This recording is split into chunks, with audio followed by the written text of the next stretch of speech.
നമസ്കാരം.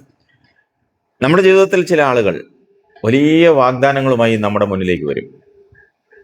ഞാൻ കൂടെയുണ്ട്, നിന്നെ ഞാൻ സഹായിക്കും, എന്നെ വിശ്വസിക്കൂ എന്നൊക്കെയുള്ള ചക്കര വാക്കുകൾ, മധുര വാക്കുകൾ കൊണ്ട് അവർ നമ്മുടെ വിശ്വാസം തേടും. പക്ഷെ സമയം വരുമ്പോൾ ആ വാക്കുകൾ വെറും വാഗ്ദാനങ്ങളായിരുന്നു എന്ന് നമ്മൾ തിരിച്ചറിയും. ചിലപ്പോൾ ചില ചെറിയ സഹായങ്ങളൊക്കെ ചെയ്തെന്നും ഇരിക്കും. നമ്മുടെ മനസ്സ് പിടിച്ചു പറ്റാൻ ചിലർ സഹായിക്കാമെന്ന് പറഞ്ഞ് നമ്മുടെ സമയം നഷ്ടപ്പെടുത്തും. ചിലർ പണം നഷ്ടപ്പെടുത്തും. ചിലർ നമ്മുടെ സ്വപ്നങ്ങൾ പോലും തകർക്കും.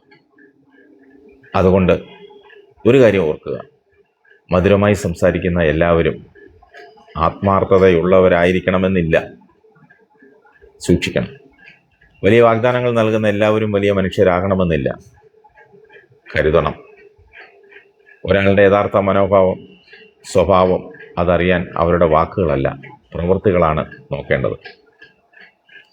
നിങ്ങളെ ഒരിക്കൽ ചതിച്ചവർ വീണ്ടും അതേ രീതിയിൽ അടുത്തു വന്നാൽ പഴയ അനുഭവം മറക്കരുത്. ക്ഷമിക്കുന്നത് നല്ലതാണ്, ക്ഷമിക്കണം.